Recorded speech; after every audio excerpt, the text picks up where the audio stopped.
좋아요와 구독하기는 사랑입니다. 안녕하세요, 반갑습니다. 부동산입니다. 자, 오늘은 새로운 환경에서 저도 지금 카메라 찍히는 걸 봤는데 너무 뽀샤시하게 이쁘게 잘 나와서 역시 이 장비가 좋구나. 맨날 이 지저분한 그런 공간에서 영상 찍다가 이런 사실 뭐 엄청난 스튜디오는 아니지만 그렇죠. 이 정도만으로도 이런 깔끔한 영상이 나온다는 게 놀랐습니다. 부동산님 사무실도 왠지 좀 정겨운 그런 맛도 있지 않나요? 그렇죠. 뭐 그게 나름대로 컨셉이라고 생각하고 찍긴 했는데 이런 영상 나가면 앞으로는 조금 비교돼서 뭐 음향 관련해서도 뭐 얘기해 주시는 분들이 더러 계셨고 뭐 영상 관련해서도 그렇고 그래서 좀 더 신경 써 보도록 하겠습니다. 아무튼 오늘 같이 하실 분은 투미TV의 김재경 소장님 모셨어요. 안녕하세요. 안녕하세요. 투미부동산 컨설팅 부동산 주치 김재경 소장입니다. 자, 어떻게 하다 보니까 저희가 추석 특집으로 갔다가 만난 지 벌써 3년 차인가요? 이번에 3년 차죠. 네, 세 번째나 이렇게 오게 되는데 저번에 영상을 찍으면 분양가 상한제로 얼마 전에 한번 또 만났었잖아요. 진짜 얼마 안 됐어요. 네, 그때 얘기하면서도 추석 특집 뭔 얘기를 할까 생각을 해봤는데 이제 부동산님이랑 이제 얘기했었던 거가 사실 그 전에 추석 특집은 항상 뭐 경기 전망이라든지 좀 전반적인 거시적인 그런 것들 얘기를 했었는데 근래 사실 몇 달 전에도 막 2019년도 경기 전망 막 크게 막 3부작 막 이렇게 하고 분양가 상한제라든지 이슈들을 사실 할 만한 것들을 다 해서 뭐 얘기를 했었던 게 좀 원론적인 얘기 하자. 뭐 거창하게 준비하기보다는 추석 때 가족들끼리 편안하게 대화 나눌 수 있을 만한 주제로 가져와 보았습니다. 그래서 오늘 얘기한 게 사람들은 왜 부동산 투자에 열광하는가 이런 걸로 되게 얼어있어. 이게 더 힘들어요. 네. 그러니까 사실 지난번에 뵙고 추석 특집으로 우리 항상 이 투미TV랑 콜라보하는 게 어떻게 보면 추석 특집이 처음이었단 말이에요. 그래서 매년 추석에 했고 이번에도 추석 특집으로 추석 때 가서 심심하면 한번 보실 만한 그런 영상을 준비해야겠다 생각은 했는데 말씀하셨던 것처럼 할 얘기들을 얼추 다 했어. 더 할 게 없는 거예요. 그래서 무슨 얘기할까 하다가 사실 지난 주말까지도 머리를 짜냈는데 못 찾았어요. 못 찾아서 그러면 그냥 아무 얘기나 하자. 그런 측면에서 출발한 게 맞고요. 그 아무 얘기가 뭐가 있을까? 좀 기본이 될 만한 얘기들 이런 쪽에서 한번 소재를 찾아보자 해서 사실 아무것도 준비 안 하고 왔거든요. 근데 제목은 정했어요. 그게 말씀하신 사람들은 부동산 투자에 왜 열광할까? 사실 열광할까 얘기도 나왔지만 그 반대 측면의 얘기도 좀 해봤으면 해요. 뭐냐면 이 부동산 관련된 뭐 저희 채널에도 그렇지만 특히 이제 부동산 관련된 기사에 보면 이 투기꾼 놈의 새끼들 죽어라. 그러니까 부동산 투자에 열광하는 게 아니라 부동산 투자자들을 죽이기에 열광하는. 그러니까 부동산 투자는 안 된다. 이런 가치관 대립에 대한 문제도 많거든요. 그래서 얘기가 된다면 그런 얘기까지도 좀 두서없이 좀 얘기를 해봤으면 합니다. 네, 그래서 사실 미리 시청자분들한테도 이제 말씀드리는 거는 사실상 우리가 준비한 게 없어요. 지금 아무것도 없어요. 이거는 그냥 제가 한번 생각해봐서 뭔 얘기를 할 수 있을까 그냥 타이틀만 해놨는데 좀 이 얘기 아마 다 못할 것 같고요. 정답이 없는 얘기예요. 사실 우리가 정의란 무엇인가 할 때 정답은 없잖아요. 절대적인 보편적 진리가 존재하느냐 이런 것처럼 부동산이란 무엇인가 한번 생각해 볼 수 있는 영상 한번 만들어 볼까 합니다. 자, 방송 나갈 수 있을까 모르겠어요. 네, 그러면 일단 시작을 해볼게요. 부동산님이 일단 주제부터 일단 한번 얘기해 볼게요. 사람들은 왜 부동산 투자에 열광하느냐를 일단 타이틀로 가져왔었는데 어떻게 생각하시나요? 부동산 투자에 열광하는 이유는 되게 심플하다고 생각해요. 내 주변에 내가 아는 사람 중에 부동산 투자로 부를 축적했거나 돈을 벌어본 사람이 많아. 근데 내가 이 사람을 쫓아서 하면 좀 쉽게 할 수 있을 것 같아. 그러니까 이 중간에 고민하는 과정에서의 의사결정을 하기 전에 뭐 고민은 되게 복잡할 수 있지만 실제 행동 자체는 되게 심플하거든요. 그러니까 예를 들자면 주식 투자는 내가 무슨 주식을 사야 되나? 샀다 팔았다 등등 산다고 하더라도 이 거래의 제한이 상대적으로 적거든요. 그러다 보니까 올해 강제 존버도 잘 어렵고 네? 이제 그런 어떤 특성이 있단 말이에요. 근데 부동산은 되게 따라가기도 쉽고 옆집 아줌마가 어디를 샀는데 돈 좋대 벌었대. 그러면 이 사람이 이전에 보니까 계속 부동산 투자를 잘했던 것 같은데 그 얘기 살짝 듣고 가서 몰래 이제 그 아파트를 하나 더 가서 사. 그런데 역시나 그 사람의 안목이 맞았어. 그러면 이제 그러니까 그렇게 들면 오르면 기분 좋고 또 이 부동산이라고 하는 거는 사용 가치가 받쳐주잖아요. 그러니까 임대 가격이라고 하는 사용 가치가 받쳐주기 때문에 그런 레버리지 투자도 되고 그래서 또 임대 가격이 올라주면서 투자금을 일부 회수하거나 할 수 있는 그런 부분도 있고 하다 보니까 이게 상대적으로 좀 쉽고 의사결정까지 힘들 수 있지만 의사결정을 통해서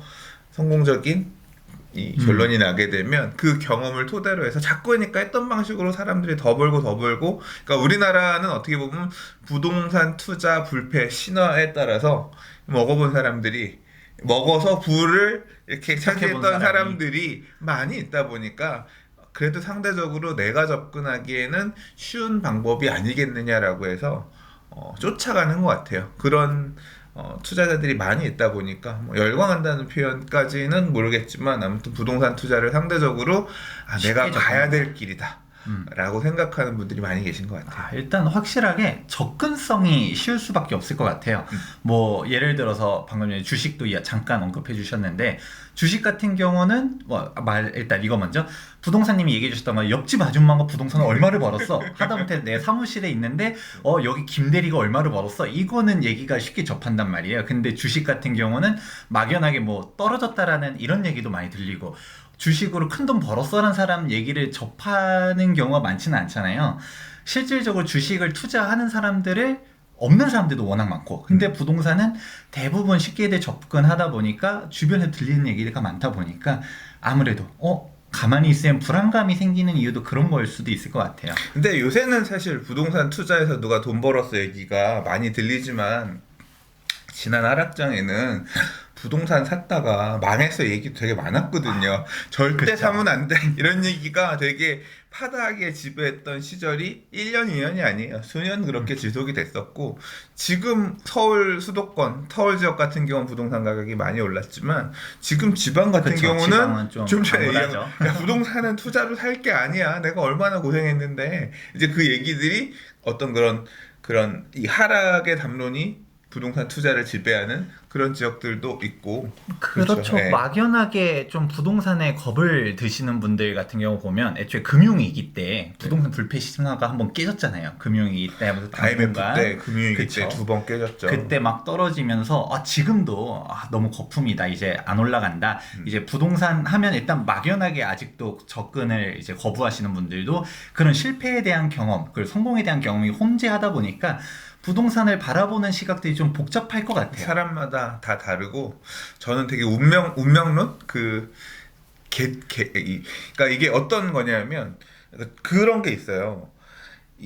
제가 75년생인데 70년생 형들은 부동산 투자를 은근 잘하는 사람들이 있어요. 그러니까 그러니까 이 회사 말 그대로 대학교 졸업하고 나서 취업해가지고 조금 돈을 이렇게 벌었던 시절에 자산들 약간 모아놨는데 IMF가 오면서 부동산 가격이 확 빠지고 그러니까 적은 돈으로 투자할 수 있는 어떤 여건들이 됐었거든요. 그러니까 남들은 안 살 때 부동산 싼 것 같은데 그 당시에 공격적으로 나갔던 사람들은 2000년대 초중반 상승장에서 엄청나게. 어마어마하게 부를 축적했어요. 근데 저 같은 경우는 되게 그 끝물이었거든요. 그러니까 끝물이라기보다는 겨우겨우 이제 2002년 3년 이때 사회에 막 이제 진출하고 하던 시절이었는데, 그러니까 뭐 돈도 없고 아무것도 없죠. 그래서 겨우겨우 모은 돈 가지고 어떻게 2000년대 중반에 쫓아가는 그런 세대였고, 이제 저 바로 밑에 세대 같은 경우는 진짜 말 그대로 저보다 더 비싼 시절에 한 번 더 2006년 7천에 점프한 금액에 접근을 했어야 되는 거니까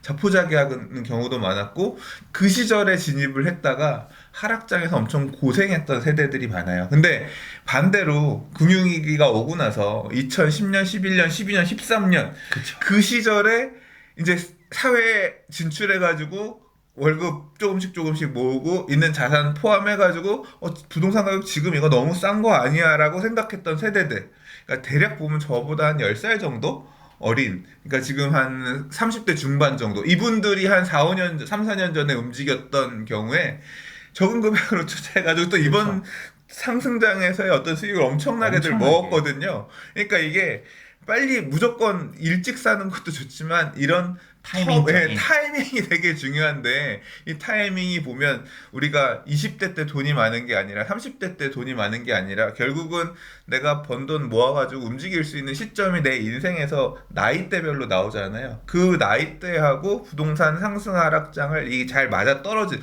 이 상승 하락이라고 하는 건 서울과 지방이 다르게 움직여요. 지금도 보면 지방은 지금 안 좋지만 서울은 좋고 몇 년 전으로 돌아가면 지방은 엄청 그쵸. 좋았지만 서울은 안 안 좋았잖아요. 좋을 때 예. 지방은 또 돌고. 그러니까 자신의 그 스케줄, 인생 스케줄하고 그 시절의 부동산에 이 스케줄이 잘 맞은 사람 같은 경우는 지방에서도 또는 서울에서도 굉장히 성공적인 투자를 할 수 있었고 그걸 엇박나게 잘못한 사람들은 이제 불신용. 그러면서 이제 야 부동산 안 돼. 안 나는 돼. 마이너스의 손인가 봐. 이제 그게 되는 거죠. 남들은 네. 다 부동산 투자해서 돈 벌었다는데 왜 나는 산 가격에서 그대로지? 막 이런 것들. 그렇죠.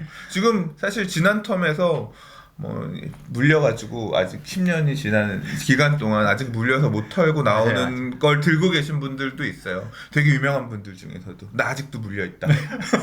아직 지금 구조대가 안 간 거야. 구조대는 이제 투자 결국 구조대라고 하는 개념이 그거거든요. 사람들이 투자의 범위가 확산되는 이유는 뭐냐면 돈이 부족하니까 그런 거예요. 강남이 좋은 건 알죠. 강남 왜 못 사요? 비싸니까. 맞아. 그럼 송파를 가. 송파를 사고 싶은데 송파도 못 사요. 왜? 비싸니까. 강동으로 가고 분당으로 가고 갔다가 그게 이제 용인으로 가고. 그러니까 그 시절 10여 년 전에 10여 년도 아니네. 14년 15년 전에 시절에도 이게 계속 결국 내가 가진 금액에서 어디를 더 갈 수 있을까? 뭔가 투자를 하고 싶은 이 수요들이 계속 확대되면서 지역을 위쪽으로 서쪽으로 남쪽으로 계속 내려가면서 움직였거든요. 그러면서 이 재개발이 트렌드가 되니까 그러면 서울만 재개발할 게 아니라 뭐 과천이라든지 지방도 재개발할 뭐 거 아니냐. 그러니까 성남이라든지. 예, 그렇죠. 수원이라든가 인천이라든가 뭐 부천이라든가 갔다가 이제 거기에서도 가격이 오르고 나니까 이 돈 갖고는 안 되네. 뭔가 좀 더 하고 싶은데 이 상승장에서 내가 투자 수익을 맛보고 싶은데 이런 분들이 이제 더 밑으로 내려갔다가 이제 그럼 그 당시 안 팔렸던 집들 팔렸어. 뭐 이렇게 하면서 이제 구조해주러 가셨는데 이제 물이 싹 빠지고 나니까 이제 구조해주러 오실 분들이 없는 거죠. 예. 근데 이제 이번 텀도 지금 다시 확대되면서 있잖아요. 이 과열이 시작되면 그 과열을 뭘로 알 수 있냐면 규제 지역으로 알 수 있어요. 지금 지난해 8.27 대책 때에도 광명이랑 그렇죠. 광명이랑 하남이 투기과열지구 지정됐죠. 그리고 안양이 이제 조정대상 지역 됐잖아요. 이게 아마 규제가, 그러니까 투자 흐름들이 그렇게 넘어가고 가격이 불안해지면서 규제 지역이 확대될 거라고요. 그러면 이제 확대되면 사람들이 그 확대를 피해서 또 비규제 지역이면서 뭔가 수요가 올만한 지역으로 넘어가면서 구조대가 가지고 구조대란 표현을 쓰는 것 자체가 참 아이러니한 것 같아요. 이게 왜냐면 구조대란 것 자체가 나는 물렸는데 우리 비트코인 항상 보면 나 물려 있으니까 빨리 와라. 사실 제로섬이나 다름없는 거죠. 비트코인 같은 경우는. 저 뭐 리플 40층 구조대 뭐 45층에 있어요. 지금 몇 층이지? 지금 10층 되나? 비트코인 별로 관심이 없어서.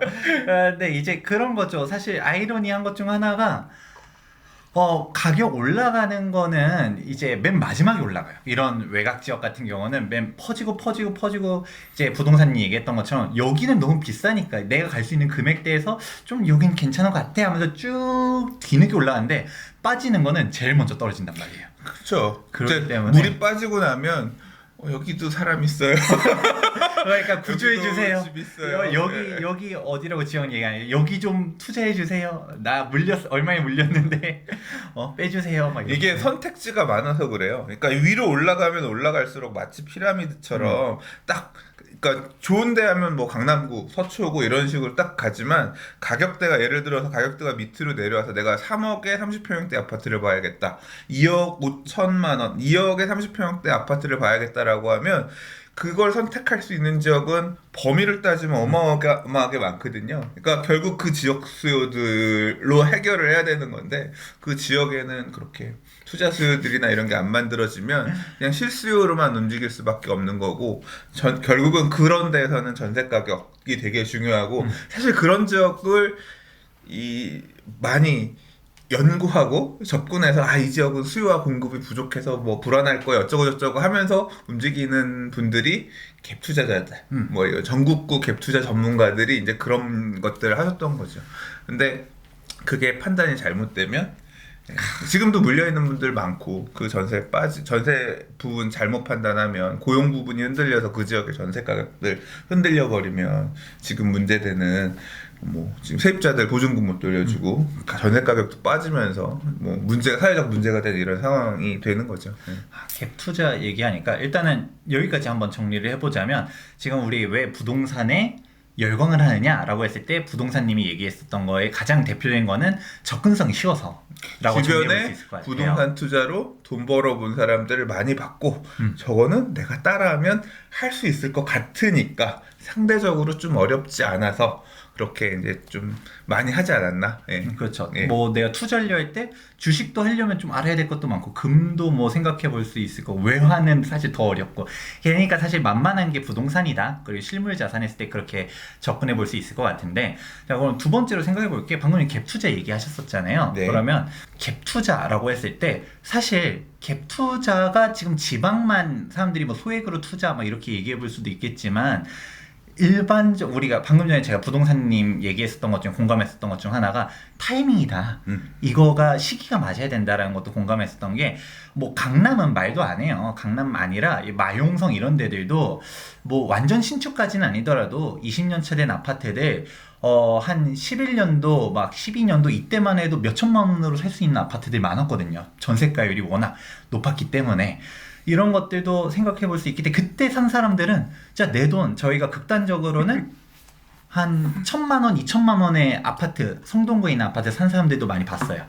그런 식으로 산 사람들은 진짜 떼돈 벌었죠. 내 돈 그 뭐예요? 오히려 2년 텀 지나면 전세 가격이 오히려 돈을 더 회수해버리는 그런 상황들을 볼 수 있었는데 자, 이 얘기를 왜 꺼내느냐? 타이밍도 타이밍인데 사실 타이밍은 이미 지났잖아요. 이 얘기하긴 뭐하지만 그러니까 그렇게 투자할 시기는 지금 절대 아니죠. 네, 지금 갭 투자를 벌어보는 게 아니라 지금 또 얘기해 볼 수 있는 게 이 왜 전세라는 개념으로서 접근해 볼 수 있을 것 같아요. 부동산에 사람들이 왜 이렇게 관심을 많이 갖느냐? 특히 부동산 투자를 안 하는 사람들 같은 경우도 부동산에 관심이 많잖아요. 왜냐면 우리가 주식 같은 경우는 당장 저 같은 경우는 주식에 별 관심이 없어요. 주식 가격이 뭐 올라갔다 떨어졌다 할 때 이제 기사로서 접근을 하지 당장 실시간으로 어디 뭐 어떤 주식이 막 어떻게 폭락을 했대 어디 뭐 상승했대 막 이런 얘기에 대해서 일희일비하지 않잖아요. 근데 부동산은 어디가 올랐다 떨어졌다 막 이거에 대해서 사람들이 막 열심히 반응을 해요. 그게 제 생각엔 이래요. 일상적에서 피할 수 없는 재산 중 하나이기 때문인 것 같아요. 일단은 우리가 위식주 중 하나잖아요. 일단 주예요, 주.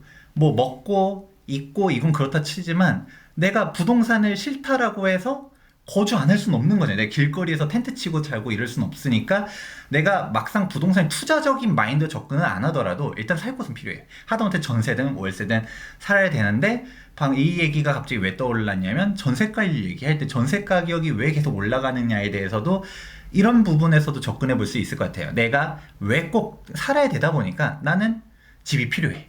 근데 집은 누가 공급해줘요? 이 전세 누가 공급해줄까요? 1주택자가 전세를 공급해줄 수 있을까요? 1주택자도 주죠. 어떻게 주냐면 줄 수도 있겠죠. 내 집 전세 주고 나도 전세 살면 그때는 주지.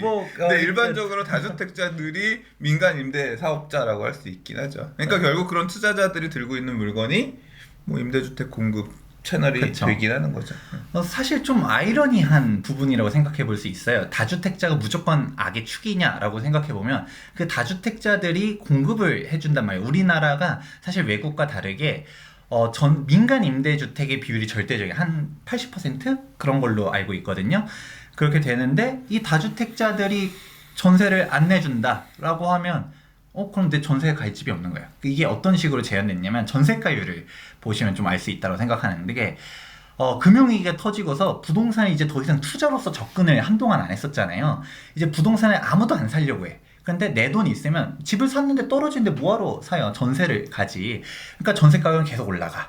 근데 사람들은 매수를 안 하려고 하고 오히려 집을 다주택자도 들고 있으면 오히려 마이너스니까 빨리 팔려고만 하지 전세 한가롭게 전세 놓으려고 안 한단 말이에요. 그러니까 전세 공급은 줄고 그렇게 되니까 이제 전세 가율이 계속 늘어나서 그때 당시 어떤 기사도 있었냐면 매매가 대비 전세가 비율이 높아진 거죠. 예를 들어 그렇죠. 매매가 5억인데 전세가 3억 하다가 매매가 5억인데 전세가 3억 5천, 4억 매매 가격이 뭐 이런 식으로 해서 비율이 육박하고 올라갔었다. 당시 기사는 어떤 기사까지 있었냐면 역전세라고 해가지고 매매 가격이 5억인데 전세는 5억 천에 나오는 거야. 그래도 합리적인 선택이죠. 왜냐면 부동산 가격이 떨어진다고 생각했을 때 난 5억 천은 보장받을 수 있으니까. 물론 깡통 전세라서 이거에 대한 리스크는 있겠지만 그래도 나는 사는 것보단 낫다라고 선택한 거잖아요. 그러니까 일단 내가 부동산에 투자하고 안 하고를 떠나서 부동산에 대한 경기 흐름을 관심을 가질 수밖에 없는 환경 중 하나가 아닐까라는 생각도 같이 갭 투자 얘기하다 보니까 떠올랐습니다. 그럼 전세 같은 경우도 방금 얘기했었던 것처럼 요즘 다시 전세가율이 뭐 내려간다, 뭐 올라간다, 뭐 이런 얘기들도 많은데 어떻게 보세요? 앞으로는? 전세요? 네, 잘 모르겠는데. 전세요? 오늘도 모 경제신문사에서 추석 이후 부동산 시장 전망해서 인터뷰 뭐 설문 보냈는데 난 모르겠어. 그래서 그냥 어떻게 알아? 저 잘 몰라요. 잘 모르는데 그래도 이제 답변을 하긴 했죠. 전세 시장 어떻게 될 거냐. 뭐 좀 물리적으로 보면 뭐 강동구 이런 데들은 움직일 것 같고, 거기는 좀 조정 받을 그렇겠죠. 것 워낙 같고, 많으니까. 다른 지역들 같은 경우는 물량들 없는 지역들 같은 경우는 그냥 보합 정도 아닐까. 뭐 크게 오를 이유도 없고, 뭐 그냥 보합 정도 생각하고 있어요. 네. 그리고 사실 올랐으면 좋겠어요. 전세금 좀 올려 받아야 주머니에 전세금 좀. 돈이 있고 그 돈이 좀 있어야 앞으로 올 불경기 이런 거에 대비해서. 근데 이게 또 전세금 올랐다가 또 나중에 그러니까 이게 이제 아까 좀 전에 얘기하신 부분 맞물려서 내가 치고 들어갈까 말까 얘기했던 내용 중에 하나가 그러니까 조금 약간 다른 얘기인데요.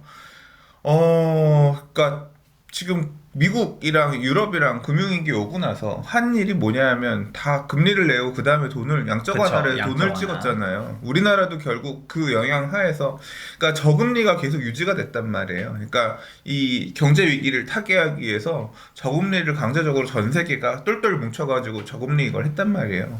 그래서 이 저금리가 되게 만성화되니까 대출이 무서워지지 않게 됐어요, 사람들이. 옛날에 저 금리 7% 8%까지 썼었다니까요, 대출. 저희 부모님 세대는 20% IMF 때는 그러니까 고금리 시절을 생각해 보면 지금의 금리는 말이 안 되는 금리예요. 그러니까 대출 이자가 한 큰 돈을 3.7, 빌리는데도 2점 몇? 크게 무서워하지 않는 거. 이자만 따져서는 이제 원금 상환 들어가면 조금 다른 얘기지만 원금 상환도 옛날에는 3년 만기 대출 뭐 10년 뭐 이런 식이었다라고 하면 요새는 다 20년 30년으로 늘리니까 원금 금액도 줄고 이자도 줄니까 사람들이 대출을 안 무서워하거든요. 근데 이게 결국은 전 세계적인 이런 경기 흐름 때문에 그런 거고, 그리고 전세 가격이 좀 전에 얘기하셨던 전세가가 그렇게 막 치고 올라왔던 게 전세 물건은 없고 그러니까 매매가는 안 오를 것 같으니까 전세가가 올랐다고 하지만 저는 전세자금 대출도 굉장히 큰 영향을 끼쳤다고 생각해요. 전세자금 대출을 이런 없던 상품을 당시에 이명박 대통령 시절에 만들어서 원래는 전세는 채권이기 때문에 이게 대출을 할 수 없는 상품이에요. 근데 그거 떼일 수 있는 거에 대해서 우리가 보증을 해주겠다. 붙어버리니까 그거 담보로 이제 은행들이 대출을 하기 시작했잖아요. 그러니까 전세자금 대출 이자는 상대적으로 월세보다 싸고, 그러니까 그 전세자금 대출 받아가지고 전세금 올려주고 가는 게 상대적으로 부담이 적었죠. 그래서 전세 가격이 올라가는 이렇게 막 급격하게 올라가는데 충분히 영향을 끼쳤다고 생각해요. 그러니까 제가 갖고 있는 공포는 뭐냐면 좀 전에 지금 사실 전세자금 대출 얘기를 한 이유가 뭐냐면 전세에도 어느 정도 버블이 있을 수 있다고 생각해. 그러니까 과거에는 전세는 버블이 없다. 철저하게 현재 가치에 기반한 게 전세금이다라는 게 맞았다라고 하면 전세 자금에도 대출이 들어갈 수 있는 시점부터 전 전세에도 버블이 생길 수 있다라고 생각하고, 이제 걱정되는 건 그런 거죠. 뭔가 다른 외부 충격이 왔을 때 전세가 다시 내가 그러면 이제 나도 지금 내가 괜히 갭 투자자들 이 사람들은 문제예요. 이 투기지. 나도 그 위치에 설 수가 있는 거야. 막상 전세자금 받아가지고 딴 데 다 썼는데 돌려줄 수 없게 되고 그런 충격에 따라 전세 가격 빠지면 내가 나쁜 놈 되는 거거든. 그러니까 최소한으로 충격을 줄일 수 있을 만큼 내가 감당할 수 있는 범위에 가계부채, 그러니까 이 전세금도 일종의 부채라고 생각하면 그렇게 자산을 가져가야 되는 포지션이라고 생각이 되는 거죠. 얘기 듣다 보니까 확실히 맞는 말인 것 중 하나가 부동산을 구할 때, 전세라고 할게요. 전세를 구할 때 사실 자기가 전세 금액이 다 있는 사람은 그렇게 많지 않아요. 내가 전세 금액이 5억이다, 6억이다 할 때 5억, 6억 탁탁 꽂아주는 게 아니라 내 돈은 사실 1억밖에 없어. 근데 4억을 전세자금 대출을 받아요. 근데 그게 1억의 월세 얼마 하는 것보다 훨씬 싸니까. 이자가 월세보다 저렴하니까 그렇죠. 그렇게 간 거죠. 그렇게 가는 경우들이 있는데 그러면서 전세 가격이 사실 매매 가격을 밀어 올리는 부분들도 없잖아 있단 말이에요. 왜냐면 갭 투자자들 입장에서 투자 금액이 뭐 서울의 신축 아파트를 사려고 하니까 예전에는 뭐 한 3억으로 됐는데 지금은 매매 가격이 너무 올라오고 전세 가격과 차이가 벌어지면서 뭐 마용성 이런 데를 투자하려고 해도 그냥 5억, 6억 돈은 그냥 들어간단 말이에요. 근데 전세 가격이 계속 올라가서 이 차이를 줄여주면 매매 가격이 투자하기 접근성이 좋아지면 다시 올라가고 이게 딜레마란 말이에요. 그런데 그러면 이거를 우리가 항상 부동산 가격 올라간다라고만 얘기하니까 비판을 받잖아요. 그러니까 좀 진짜 부동산 가격을 떨어뜨리는 정책을 펼치려면 어떻게 해야 되느냐라고 한번 생각을 해보자면 전세 자금 대출을 없애버려야 돼요. 지금 전세자금 대출 축소는 이미 지금 작년 9.13 대책에서 나와서 이미 일부 진행되고 있고, 그리고 전세자금 대출이 뭐 10억, 20억, 30억 이렇게 전세자금 대출 해주는 건 아니잖아요. 그러니까 전세자금 대출이 실질적으로 전세 가격을 밀어 올리는 데 작동하는 지역은 제한적이란 말이에요. 이미. 왜냐하면 전세자금 대출이 절대 가액이 정해져 있으니까. 그것도 이제 어디 전세자금 대출을 갖다 쓰느냐에 따라서 기금거 갖다 쓰면 금액이 많이 작고요. 그 다음에 이제 은행 자체 상품들 이런 거 쓰면 그것도 제한이 있잖아요. 전세 보증해주는 금액 맞아요. 자체가 제한이 있기 때문에. 그래서 뭐 이제 이 부분도 시간이 지나면서 뭐 지역에 따라 차별화돼서 나타날 것 같아요. 그렇죠. 왜냐면 사실 전세를 건드려야지 전세 가격이 만약에 떨어진다. 그러면 투자자들 입장에서는 당장 내가 돌려줘야 되는 돈들이 늘어나기 때문에 매매 가격도 같이 흔들릴 수가 있단 흔들릴 말이죠. 수 있죠. 왜 또 그러냐면 지금은 그러니까 예전에 금융위기 시절 이후에는 대출을 많이 풀었기 때문에 전세자금 대출 나 전세 그냥 안 살래요. 돈 빼주세요. 전세 가격이 움직이거나 전세 빼주세요 하면 전세금 반환 대출이 있어요. 그러니까 전세금을 반환해주기 위해서 대출을 받을 수 있었거든요. 근데 네. 지금은 투기지역, 투기과열지구, 조정대상지역, LTV 꽉 묵혀 있잖아요. 그래서 반환해줄 대출이 안 나. 기존에 대출이 있는 사람 같은 경우는 특히나 더 안 되고 하기 때문에 이제 분쟁들이 발생. 그러니까 전세 빼면 전세로 기리가에 해야 돼. 기리가에 썼대. 네. 아무튼 그런 지금 자금이 되게 금융이 꽉 잡혀 있는 상황이기 때문에 진짜 숨통이 되게 쪼이는 지금 상황이죠. 유주택자는 대출을 할 수 있는 게 딱 두 가지가 있어요. 생활 안정자금 해가지고 1억 받을 수 있는 거 하나 있고 또 다른 하나는 전세금을 내보낼 때 근데 그것도 조건이 있어요. 그냥 단순히 얘기했던 것처럼 지금 세입자가 전세 내보내달라고 하는데 전세금 주기 때문에 대출 받을게요. 이게 안 되고 집주인이 거기 입주할 때만 될 수 있고요. 그것도 내가 주택이 이거 하나밖에 없을 때 2주택자는 또 안 되더라고요. 그렇죠. 그런 식으로 갖다가 좀 되게 타이트하기 때문에 진짜 전세 자금 대출 딱 건드린다, 전세 가격이 흔들린다 라고 하면 부동산 가격도 흔들릴 수 있다라는 결론이 도출이 돼요.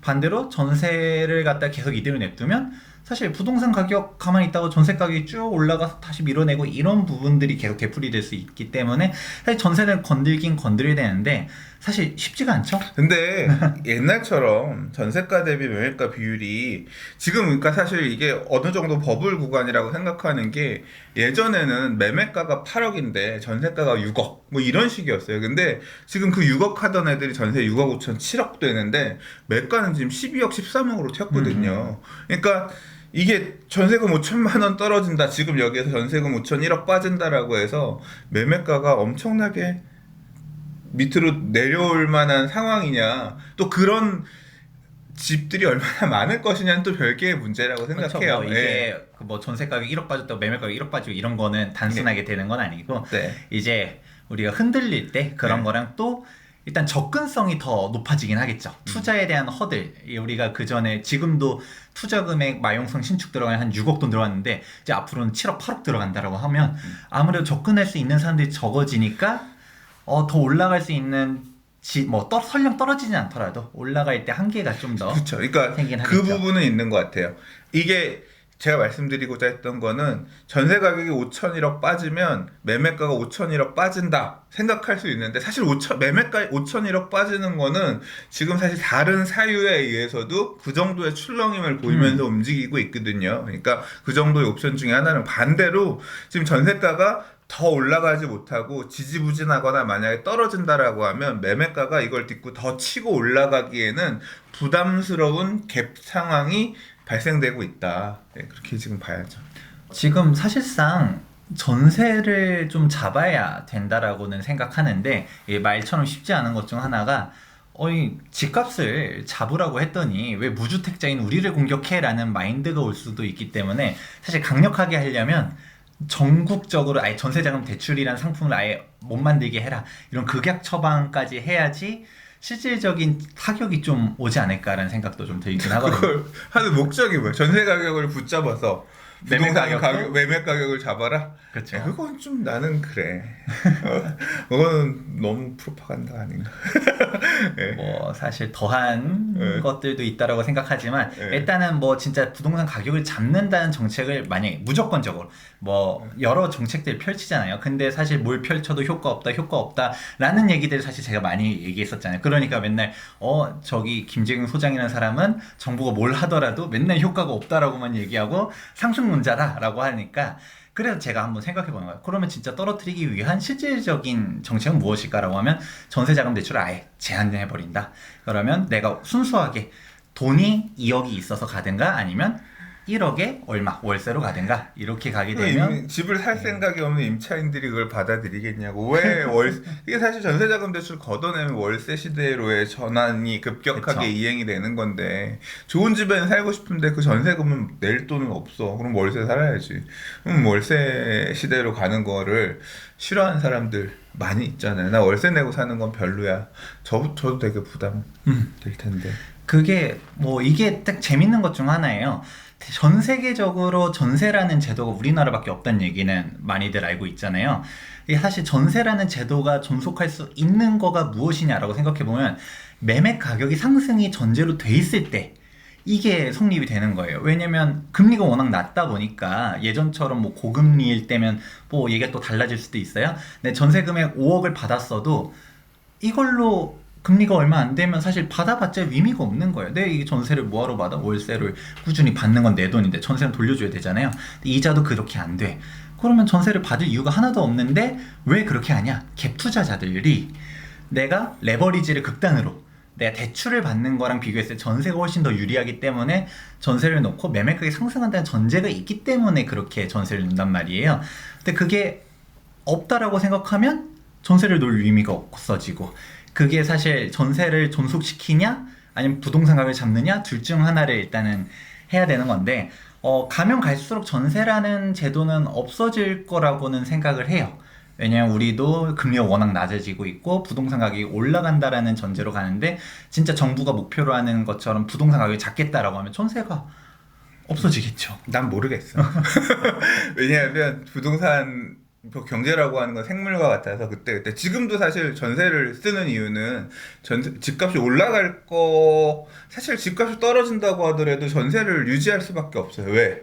돈이 없어서. 규제에 따라서 대출을 받을 수 없는 상황이 생기니까 결국은 전세로 회피할 수밖에 없는 상황이 지금 만들어져 있거든요. 그러니까 항상 부동산이 정책이 개입이 안 되고 그냥 가만히 있는 시장에서만 움직인다라고 하면 모르겠지만 항상 부동산 시장은 정책이 많이 개입되는 시장이었기 때문에 그 정책을 피해서 도망갈 수 있는 회피 방식으로도 전세가 계속 좀 활용이 되지 않을까. 또 시장이 안 좋아지면 또 다른 의미로 전세 왜 놔? 월세 놔야지. 이제 그런 식으로 갔다. 그때 대출 받아서 월세 받고 있다가 또 다시 시장이 안 좋아지고 규제 생기면 대출 상환하고 전세 받아가고 이렇게 상황에 맞춰서 또 대응하면서 가야 되지 않나. 네. 또 아이러니한 것 중 하나는 전세기가 나왔으니까 마저 얘기하자면 우리나라가 부동산 가격 비싸다는 얘기는 많이들 하잖아요. 근데 OECD 통계를 보면 우리 PIR이라고 얘기하잖아요. 사실 그렇게 높지가 않아요. 사실 밑에 구간에 항상 포진되어 있거든요. 그리고 RIR이라고 하잖아요. 우리 소득 대비 이제 렌트 비용 이런 거 얘기했었을 때 이런 것도 그렇게까지 높지가 않아요. 왜냐면 우리 월세만 놓고 보면 알아요. 월세가 지금 매매 가격이랑 전세 가격 엄청나게 올랐는데 월세 가격은 금융위기 이전이나 이후나 봤을 때 그렇게 많이 안 올랐어요. 많이 안 올랐단 말이에요. 그렇게 월세로만 놓고 보면 왜 이렇게 안 올랐지? 라는 것 자체가 우리가 월세로만 사는 사람 입장에서는 주거 비용이 그렇게까지 부담이 안 된다라는 거죠. 그거 이유 중 하나가 바로 전세라는 제도가 있기 때문에 그런 것기도 해요. 월세를 올리려고 했더니 전세랑 비교해 보니까 전세가 훨씬 유리해. 그러니까 사람들이 전세로 가는 거예요. 월세를 또 사람들이 싫어하거든요. 월세 가고 싶어 하지 않고. 근데 별로 얘기가 재미없는 것 같아. 그래요? 방송 보시는 분들이 이 새끼들 무슨 얘기하는 거야. 졸라 재미없네. 그러실 것 같아. 그러면 여기까지 마무리해보고 이 얘기는 다른 얘기를 한번 해보도록 할게요. 그럼 왜 사람들이 이렇게 또 싫어하느냐? 이거에 대해서 한번 얘기를 해보도록 할까요?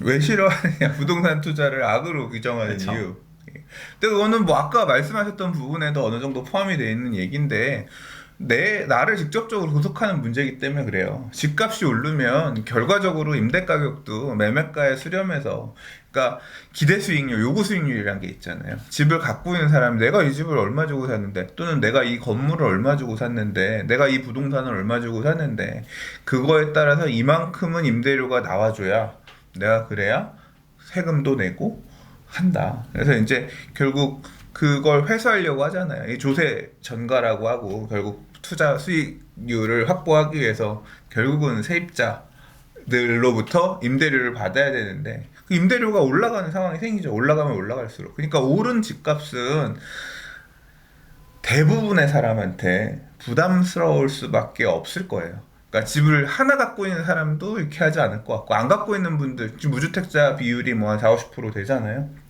그런 분들 입장에서는 이런 오른 부동산 가격들이 부담스러울 수밖에 없죠. 그러니까 그런 얘기들 많이 하시잖아요. 지금 소득 수준에 비해서 이게 살 수 있는 집값이냐? 이거는 문제가 있는 거다. 결국 근로노동의 의욕도 만들어지지 않고, 뭐 지금 사회에 나와서 이 돈 벌어서 이거 집을 사겠다라고 하는, 이걸로 가겠다라고 하는 어떤 그런 그런 생각도 할 수 없게끔 부동산 가격이 올라있던 건 이 사회가 망조가는 거다. 이 사회가 문제가 있는 거다. 라고 이제 비판을 제기하는 분들이 많이 계시거든요. 그런 측면에서 보면 그 얘기가 맞다고 생각해요. 근데 문제를 반대로 보면 근데 자본주의라는 게 그렇잖아요. 결국 갖고 있는 사람들이 좀 더 유리하게 싸울 수 있는 판인 거고, 이게 결국은 나는 저 위에 자본을 축적해서 저 위에 올라갈 수 없어라고 생각하는 분들이 많이 사회에 많아지고, 그 다음에 많은 자본을 갖고 있는 사람 위에 극단에 가서 있고, 그게 계속 벌어지기 시작하고 내가 저 단계로 넘어갈 수 없어. 그러니까 사실 이게 중산층 문계 이런 얘기 하잖아요. 그런 시대가 되면 저는 자본주의가 붕괴할 것 같거든요. 예. 그러니까 지금 이 집값이 올라가는 것에 대해서 불만을 갖고 악의적으로 댓글 다는 분들이 하고자 하는 메시지는 분명히 인지를 해야 된다고 생각해요. 그러니까 그러나 자본주의가 유지되는 한은 이렇게 결국 갖고 시작한 희소가치 등등 여러 가지 이유로 인해서 이 지역들 부동산 양극화가 만들어지고 소득의 양극화가 만들어지고 이런 부분들은 지금 뭐 비단 우리나라만의 문제가 아니라 지금 아까 뭐 얘기하신 내용 중에서 외국에 비해서 우리나라는 싸다라고 얘기하죠. 외국은 더 심각하다는 상황인 거잖아요. 그러니까 그렇기 때문에 그러니까 이 상황, 그러니까 집값이 이렇게 양극화되고 부동산 가격이 올라가고 있는 것도 하나의 현실이고, 그 과정에서 정부가 올바르게 정책을 폈느냐, 그러니까 효과적인 정책을 썼느냐, 아니면 부작용을 심화시키는 정책을 썼느냐, 이런 문제는 차지하고, 뭐 그런 문제도 영향이 있는 거고, 그러니까 얘기가 좀 그런데 그 불만도 이해가 되고, 그러나 그 불만에 따라서 경제는 돌아가지 않는다. 또는 부동산 시장은 이게 당위적으로 우리가 한 달에 월급 얼마 받아가지고 저 집을 살 수 없는데 그 불만이 있다고 하더라도 경제는 다르게 움직인다는. 왜 우리는 미국을 못 따라잡아요? 우리도 열심히 일하는데 가서 따져 미국에? 야, 니들은 나만큼 열심히 일하고 근무 시간도 적은데 니들은 왜 이렇게 월급 많아? 왜 우리보다 부자야? 뭐 그런 세상은 불공평하다니까요. 아니 스칸디나비아 반도에 있는 나라들은 뭐 매장량도 많고 인구도 적어가지고 걔네들은 별로 일도 안 하고 복지도 좋고. 복지도 좋고 뭐 세금 많이 낸다고 하지만 불평등한 거야 그 나라랑 우리나라랑 어떻게 좀 그런 거지. 모든 주제가 사실 일맥상통으로 되는 것 같아요. 접근성이 좋다라는 것도 사람들이 비판하는 이유 중 하나라고 보는 게 너무 나는 오히려 막 금값이 예를 들어 지금 금값 엄청 많이 올랐잖아요. 근데 금값이 엄청 올랐다라고 해가지고 막 상대적 박탈감 느끼는 사람들이 거의 없을 거란 말이에요. 왜냐면 금에 투자한 사람들은 되게 일부 중 하나지 그 자산 가치에 막 그렇게 금에 엄청나게 투자하고 이런 사람들이 많지 않기 때문에 그냥 올랐나 보다 유연하게 대처하는데 오히려 내가 전세 계속 산다. 내가 평생 전세 산다. 전세는 좀 의미가 있을 수 있겠네요. 그냥 월세로 얘기할게요. 월세 가격은 사실 큰 변동 없었다는 얘기잖아요. 내가 계속 월세 살아. 나한테 특별하게 뭐 상황이 달라진 건 없지만 괜히 주변에 있는 사람들이 돈을 버는 것들이 너무 많이 벌고 이제 상대적 박탈감이 훨씬 더 크게 받아들이기 때문에 비판의 시각으로 보는 게 많지 않을까. 저는 그렇게 생각하고 있습니다. 그렇죠. 그런 부분이 영향이 있겠죠. 또 이번에 추석 특집이잖아요. 추석 때 이제 가족들끼리 만나가지고 분명 또 부동산 얘기하시는 분들이 있을 텐데 야 여기 옆집 누구는 집 사서 돈 벌었대더라. 너는 왜 아직도 전세 사냐 이런 얘기 나오면 이제 싸움 나는 거죠. 근데 요번에는 좀 그런 얘기하기엔 지겹지 않을까? 지금 한 몇 년간 얘기들이 많이 있고 요새 근데 사실 좀 약간 주춤하지 않나요? 요즘 들어서? 안 그러세요? 아니요. 지금 아파트 오히려 재개발 같은 경우는 분양가 상한제에 대해서 물어보는 사람들이 많아서 예전처럼 쉽게 거래는 안 돼도 거래는 꾸준히 되고요. 아파트는 오히려 아파트는 9.13 대책 이전 가격들 넘으면서 막 거래가 지금 막 저 요새 약간 조금 주춤한 많지는 않은데 네. 그래도 꾸준히 돼요. 그래요? 그래서 이제 다음 주제로 한번 넘어가 볼게요. 자, 이거랑 같이 얘기하면서 17년도 때 파리 부동산 대책 나왔었고 18년도에 9.13 대책 나왔었잖아요. 네. 그래서 이번에도 추석 지나고서 좀 뭔가 대책이 나올 거다 이런 얘기들이 많은데 시장 상황 봐서 나오겠지. 그렇죠. 그런데 좀 어떤 식으로 보세요? 대책이 나오면 좀 뭐 잡힐까요? 그러니까 지금 사람들이 희망하는 건 그거잖아요. 지금 상황이 사실 이제 분양가 상한제에 대한 대책 8.12 대책 뭐 8월 10일 날 그거 내용 나오고 나서 조금 시장이 안정화되는 모양새가 아닌가. 좀 사실 그런 느낌이 들었거든요. 그거 봐가면서 지금 일단 볼 것 같은데 만약에 이제 다시 불안해지면 또 뭐 가을에도 대책이 나오겠죠. 네. 나올 거라고 생각해요. 뭔진 모르겠지만. 네. 사실 저는 민간택지 분양가 상한제도 제가 상상했던 범위를 초과해서 나왔기 때문에 전혀 상상하지 못했어요. 이 정도까지 할 거라고는. 그래서 이제 핵심 그거죠. 우리가 왜 부동산에 열광하느냐를 얘기했었고 지금은 사람들이 왜 그럼 부동산 맨날 막 적폐다, 투기 세력분들 막 이렇게 하면서 싫어하는 사람들도 되게 많잖아요.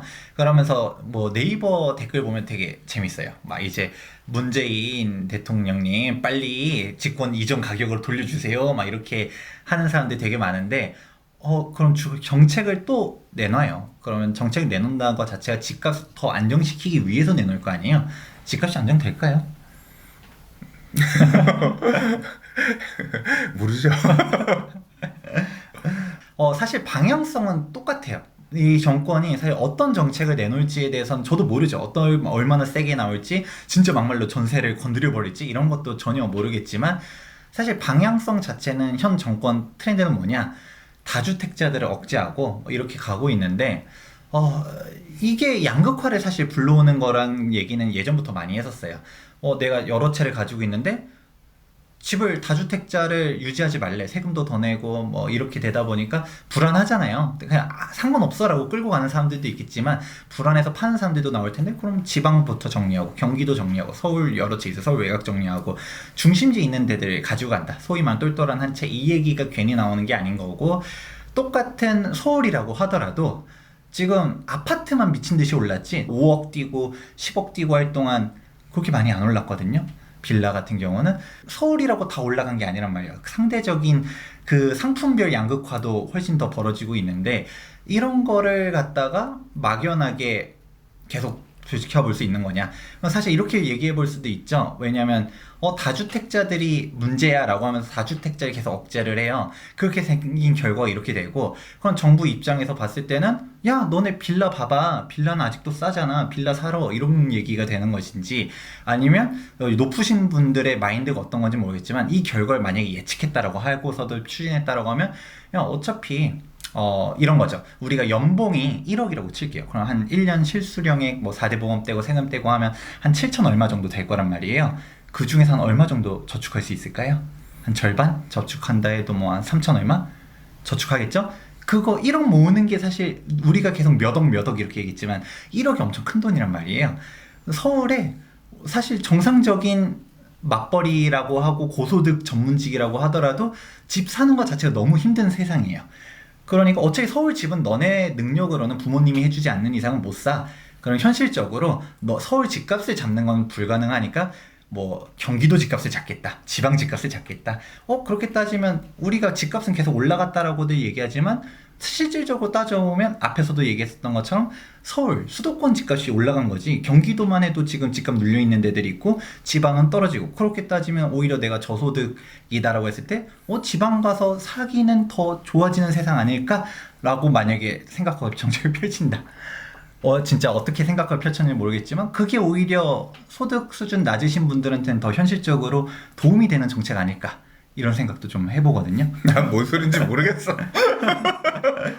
좀 전에 하신 말씀은 이게 사실 그거는 부작용이라고 봐야지, 정부가 서울에 있는 누적 자금이 좀 부족하신 분들 지방 가서 부동산 사라 그런 목적을 의도해서 정책을 폈다라고 하는 건 그건 조금 아닌 것 같고요. 혹여나 그런 얘기도 한 거죠. 이게 정부가 진짜 내가 서울 집값을 잡겠다고 이런 정책을 펼쳤으면 사실 저는 이건 맞지 않다고 생각하거든요. 근데 이게 목적성 자체가 서울 잡는 게 아니라 지방을 잡는 게 목적이었다라고 생각해버리면, 이제 반론을 조금 제기하면 지금 이제 작동을 하고는 있는 거예요. 그러니까 지금 양도소득세 중과가, 이 규제 지역 안에서의 양도소득세 중과가 매물 출회를 못하게끔 하면서 다주택자가 갖고 있는 물건들을 팔면 세금이 너무 많이 나오니까 물건이 안 나오고 여전히 사고 싶은 수요는 있으니까 그 오른 가격에 나와 있는 물건들도 받아 먹어주면, 그러니까 공급이 축소되고 수요는 남아 있는 상태에서 가격이 올라가는 일종의 부작용, 비정상적인 그런 지금 시장 모양새가 보여지고 있는 상황이잖아요. 그 부분에는 동의하시죠? 그렇죠. 예. 근데 반대로 또 뭐냐면 저 같은 다주택자는 집을 더 살 생각도 안 하고 있단 말이에요. 그리고 더 살 생각도 안 하고 있는 상황에서 보유세 부담은 계속 늘어날 거기 때문에 집값이 더 올라갈 만한 여지가 없는 수준까지 온다 생각하면, 그러니까 저는 더 살 생각이 없고 저같이 생각하는 분들이 주변에 많아요. 사실 저같이 생각하는 사람들이 그래서 주변에 서울을 살려고 안 하고 규제 지역이 아닌 비규제 지역을 다니면서 공격적으로 보는 분들은 보고 계시고 이제 그러고 있는 상황이죠. 저도 만약에 앞으로 움직인다고 하면 전혀 다른 비규제 지역 쪽의 부동산을 살까 고민을 하고 있는 입장인 거고, 그래서 결국 그럼 서울 안에만 놓고 보면 이런 기존의 유주택자들이 부동산을 더 사기 위해서 진입을 안 한다, 더 사지 않을 거야 라고 생각하면 수요는 줄어들고 있는 상황인 거거든요. 그리고 사야지라고 맘먹었던 사람들 중에서 살 만큼 사고 이제 지금 남아있는 마지막 수요들, 이 수요가 가라앉는 시점이 되면 그 다음부터는 이게 부동산 가격이 이게 물건이 없으면 무조건 사는 게 아니라 살 사람도 돈이 있어야 사죠. 그렇죠. 근데 살 사람의 돈이 떨어지기 시작하면, 돈이 떨어진다는 얘기는 집값이 적정 가치보다 너무 부풀려져서 많이 가격이 비싸지거나, 또는 지금 이제 그걸 갖다가 최대한 막으려고 또 대출도 엄청나게 제한적으로만 해주고 있잖아요. 이미 그 과정에서 나는 포기했어라고 지금 떨어져 나가는 사람들도 되게 많을 거란 말이에요. 이제 정부가 의도한 방향은 저는 그런 게 아니었을까. 기존에 집을 판 사람들이, 그래서 양도소득세를 완화해주는 정책이, 특단의 물건을 내놓기 위해서 양도소득세를 완화해주는 정책이 나오지 않을까, 이런 식으로 물어본 분도 계신데 저는 되게 쉽지 않을 거라고 생각하는 게, 생각합니다. 저도. 네, 제가 만약에 예를 들어서 양도소득세를 완화를 해준대, 아싸 나 그러면 중과 안 돼서 20% 세율 더 안 받아서 팔면 나는 그러면 이 집을 지금 팔면 일반 세율로 팔면 이만큼 돈이 더 들어오네 라고 해서 제가 그 주머니에 돈을 차고 있어요. 그러면 그거 갖고 뭐 하겠어요? 또 다시 부동산 투자를 한다는 생각을 제가 할 수 있을 거 아니에요. 그럼 정부 입장에서 보면 와 저거 해놨더니 또 이놈들이 돈 갖고 와서 또 다시 시장에 다른 지역에 풍선 효과처럼 가네, 이런 거를 걱정할 수밖에 없단 말이에요. 쉽게 못 건드릴 거예요. 예. 저한테도 많이들 물어봐요. 이게 정부가 이렇게 막 규제를 꽉 막아 놓으면 좀 완화하지 않을까요? 라는 얘기하는데 그게 실질적으로 저는 그 필요하다라고 생각하더라도 그거를 떠나서 정부가 봤을 때 이게 시장이 왜곡해서 생각할 수 있다라는 거죠. 왜냐면 다주택자 억제 정책, 방금 양도세 중과를 예를 들면 이게 오히려 지방을 더 죽이는 정책 중 하나가 되거든요. 뭐냐면 조정 대상 지역 내에 있는 집을 팔 때 2주택자는 플러스 10, 3주택자는 플러스 20이에요.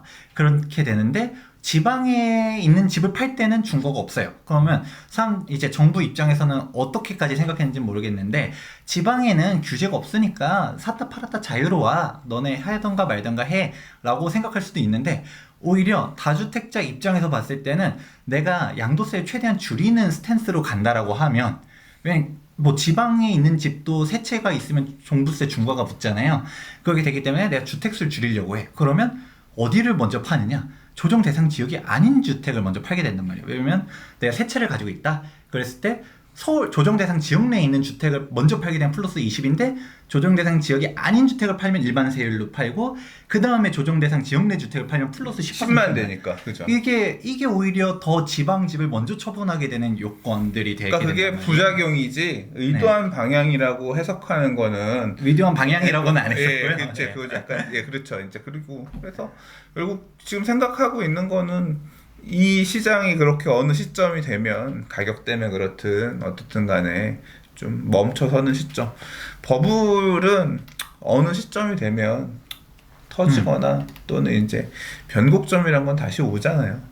이 얘기를 하고 나면 또 궁금해하실 거라고 생각하는 것 중 하나가 이제 부동산님이 정책을 펼친다고 생각했을 때 나는 지금 뭐 다주택자 억제 정책 하니까 지방이 막 원래 사실 서울을 때리려고 했다라고 생각할게요. 일단 그렇게 믿어야지. 서울을 때리려고 했더니 지방이 하고 쓰러진 거잖아요.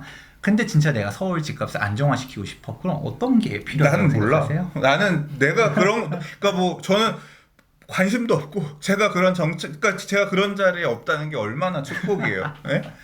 이게 되게 힘든 자리라니까요. 아무나 못 앉는 자리고, 왜냐하면 이게 결국 내가 생각한 대로 다 맞아서 그 정책이 잘 작동해서 피해자가 덜 나오는 좋은 정책이 돼야 되는데 저는 모르겠어요. 그러니까 관심도 없고 그런 자리에 갈 생각도 없고 이렇게 해야 됩니다 말도 안 하잖아. 이렇게 정책을 해야 된다 이런 얘기도 안 하잖아.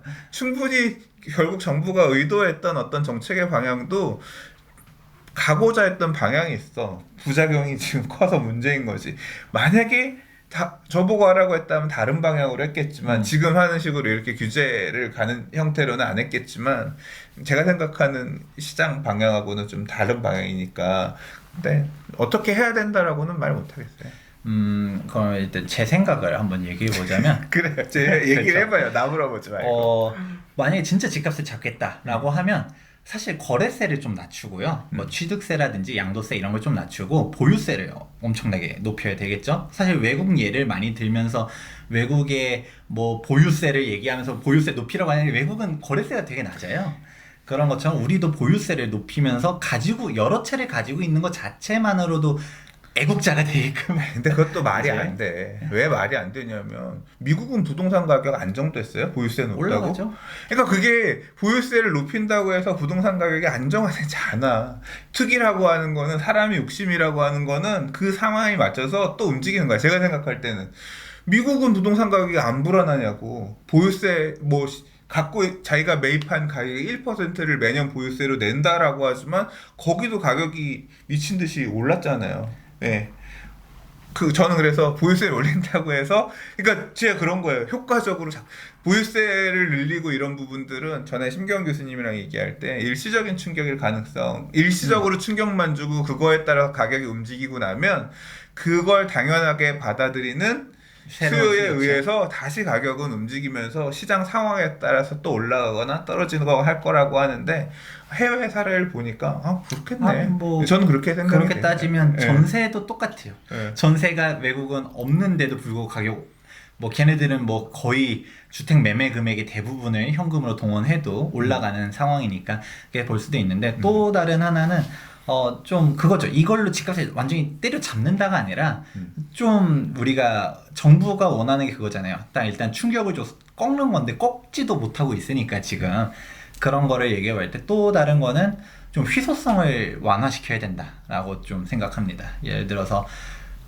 방금 전 아니고 좀 전에 얘기하는 도중에도 한번 나온 적이 있었을 거예요. 제가 사실 집값 올랐다라고 하는 거는 서울이고 서울 내에서도 아파트가 올라간 거지 다른 기타 뭐 빌라라든지 이런 상품들은 많이 안 올라갔단 말이에요. 그 얘기는 뭐냐, 사람들이 일단 선호하는 주거 형태의 모습 자체가 일단은 서울에 괜찮은데 아파트를 일단 원한다는 건데, 그럼 그 상품들을 많이 만들어줘야 되고 그것들 특히 또 강남을 사람들이 선호하잖아요. 그럼 강남을 왜 선호를 할까? 이런 거에 대한 거를 생각해 보면서 강북에도 그렇게 좀 주거 형태가 괜찮게끔 뭐 이제 만들어줘야 되는데 지금 뭐 재개발들 다 막아내고 이런 게 오히려 사실 방향을 개선시키는데 도움이 과연 될 것인가? 빌라 도시재생 사업에 대해서는 전 되게 비관적으로 보고 있는 것 중 하나가 근본적으로 해결이 안 돼요. 일단은 도로 자체를 못 넓히고 주차가 안 되고 계속 그런 상태에서 뭐 아무리 집을 좀 괜찮게 좀 거주하기 괜찮게 또 뭐 공공시설 좀 넣어준다 하더라도 뭐 신혼부부가 거기 들어가서 살 것이냐? 라고 하면 또 그런 건 아니거든요. 사람들이 살기 좋게끔 사람들이 살고 하자 하는 집들을 많이 넓혀놔야 그게 되는 거고, 사실 뭐 성동구도 많이 올라간 것 중 하나가 예전에 10년 전에 그렇게 꾸질꾸질하게 있었을 때는 아무도 아무리 위치는 계속 그대로였어도 안 넘어갔었던 게 재개발들 쭉 진행되고 나니까 강남 사람들이 보기에 위치는 가까운데 아파트가 좀 괜찮네 하면서 넘어가는 거거든요. 그럼 어쩌면 좀 희소성을 좀 완화시키는 정책, 다른 데들도 계속 개발을 그러니까 지금 말씀하신 하지 않냐? 내용이 결국 양질의 주택을 좋은 지역에 분양용 주택을 공급해줘야 되는데 그런 정책이 뒷받침되고 있지 않다는 말씀이신 거잖아요. 뭐 그런 것도 있고, 만약에 정부가 진행한다라고 하면 개인적으로 분양형 주택은 해결책이 아니라고 생각해요. 차라리 오히려 임대형 주택으로 가야지 그게 주거 안정이 되지. 예를 들어 세곡동 내곡동 개발했어요. 그러니까 부동산 가격이 불안하다며. 불안하는 걸 막기 위해서는 그런 주택 공급이 있어야 된다는 거 아니야? 그러니까 공급을 하되 응. 일단은 그거죠. 일단은 매수자 입장에서 일단 재개발을 전면적으로 뭐 정부가 다 매수해서 임대주택으로 낼 수는 없으니까 일단 그런 상대적인 그 기반 환경 자체를 바꾸는 것도 필요하고, 또 정부가 상기 신도시를 만든다 했을 때 그냥 100% 임대로 가는 거예요. 예를 들어서 다 임대로, 그거 뭐 3만 세대든 다 임대로 간다라고 하면 세곡동 내곡동 그때 분양하면 그때 잡은 사람들만 싸게 사서 그냥 로또가 된 거죠. 그걸로 끝나면 안 되고 사실 10년 뒤에도 너 저렴하게 살고 있다가 다른 사람한테도 줘야 돼, 이런 식으로 갔다가 가면 우리 국가가 임대주택 비율을 많이 높여놓고 그 분양형 임대는 사실 의미가 그럼 없다라는 그건 무슨 목표의 정책이야? 지금 3기 신도시를 짓겠다, 네. 또는 서울 도심안의 재개발 재건축을 통해서 양질의 일반 분양용 아파트를 짓겠다라고 하는 거는 지금 가서 비싸게 집 사지 마시고 앞으로 나올 이 아파트들, 그런 물량들이 생기면 그 집을 사시면 됩니다라고 해서 공급을 늘리겠다는 의미가 되는 건데, 지금 임대로 계속 살 수 있는 집을 주겠다는 거는 지금 판교 지금 10년 임대 문제 되는 것처럼 계속 그냥 공공 임대 아파트만 늘어나는 거잖아요. 그러니까 거주의 안정이 생길 수는 있긴 하겠지만 지금 부동산 가격, 어차피 영구 임대 아파트가 가격이 임대료가 저렴하다고 해서 지금 기존 부동산 시장에 영향 끼치는 거 아니잖아요. 두 개는 차별화된 시장이죠. 다른 시장이에요. 걔네들이 임대 아파트도 영구 임대 아파트 이런 애들이 있다라고 해서 강남에 또는 뭐 인기지역 성동구의 아파트 가격들이 안 불안한 게 아니잖아요. 애초에 걔는 그냥 거주 목적으로만 계속 임대 살다가 나올 집인 거고, 내가 필요한 거는 내가 뭔가 부동산 가격 상승도 좀 생각해 볼 수 있고 내가 내 집에 못 바꾸고 할 수 있는 그런 집을 필요로 하는 수요들이 지금 시장에 계속 수요로 계속 대기하고 있는 건데, 그 물량 자체를 다 없애버린다. 앞으로 3기 신도시도 재개발료 다 임대로만 돌리겠다라고 하면 지금이라도 당장 3기 신도시는 나한테는 해당 안 되는 카드니까 나는 그냥 지금이라도 집 사야겠다라고 하면 수요가 더 늘어나는 역할을 하겠죠. 지금 얘기하신 거가 사실 포인트라고 생각해요. 네. 뭐냐면 패러다임이 바뀌어야지 된다는 거죠. 사람들이 일단 부동산은 일단 투자의적 관점으로 보고 일단 내가 내 집 가지고서 가격이 올라간다라고 생각해야 되면 이게 뭐야 그렇다 해가지고 집값 잡혀라고 하면 집값이 잡힌다는 얘기가 아니라 사람들이 얘기하는 거가 내가 계속적으로 난 투자랑 상관이 없어 라고 생각했을 때 태연하게 바라볼 수 있는 환경을 만들어줘야 된다라는 것이죠. 근데 불가능해요. 왜 불가능하냐면 아까 이 얘기를 저도 할까 했는데 지금 얘기를 하자면 3기 신도시 임대료 공급할 수 있어요? 못해요. 왜 못해요? 뭐 돈이 없어요. 그 토지 수용하고 해서 그거 번 거 가지고 토지 매각하고 해서 그 돈을 가져와야 LH도 먹고 사는 거예요. 그러니까 그걸 매각해야지. 그러면 건설회사 그 땅 사서 시행자가 땅 사서 일반 분양을 해서 그 과정에서 자기도 수익이 내야지 그 사업을 할 수가 있는 거예요. 그러니까 결국은 그럼 왜 돈이 없냐면 우리나라가 전쟁 이후에 돈이 없어서 그래요. 그러니까 서울 안에 아까 뭐 인간 임대주택 비율이 왜 이렇게 높냐? 왜 우리는 유럽이나 이런 데처럼 공공이 가지고 있는 임대주택 비율이 낮냐? 우리나라 가난한 나라에서 출발해서 그래요. 그래서 서울시도 국가도 돈이 없어서 땅을 확보해야 돼. 그러니까 정확하게 얘기하면 있는 땅을 집을 공급하고 팔아서 돈을 썼던 나라예요. 그러니까 땅을 팔아서 한강변 택지 그러니까 한강 정비를 해야 되는데 돈이 없어.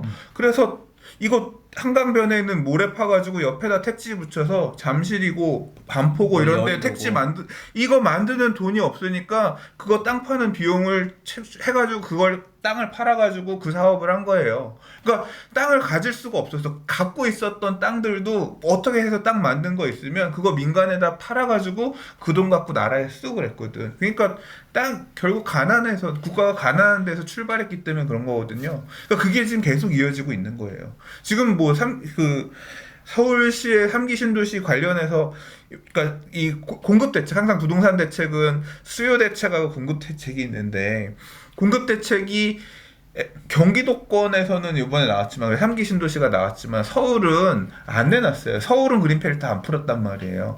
지난 텀이라고 하는 건 2008년, 9년, 10년 이때 그러니까 2000년대 초중반에 부동산 가격이 불안할 때 정부는 계속 공급 대책을 냈어요. 그 공급 대책 중에 제일 큰 게 뭐냐면 2005년에 발표한 831 대책 때 발표한 위례 신도시예요.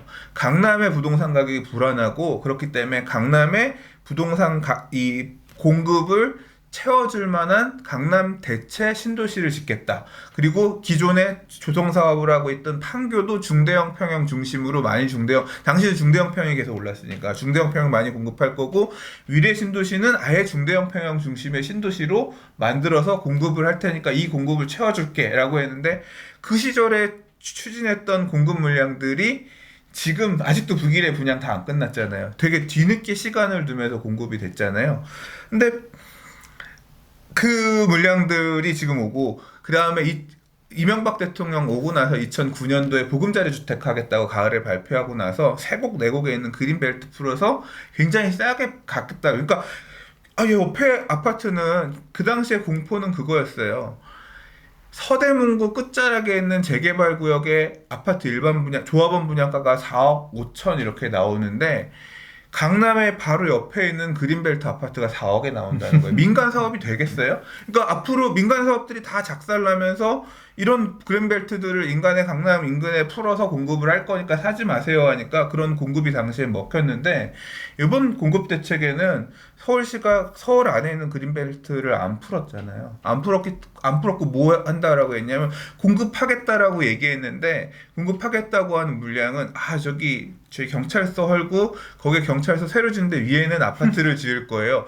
저기 유수지 있는데 유수지에다 우리가 건물을 지을 건데 밑에 유수 시설 만들고 빗물 펌프장 시설 만들고 그 위에 아파트 지을 거예요. 뭐 이런 식의 내용이니까 빗물 펌프장 위에는 아파트 분양 받고 싶어요?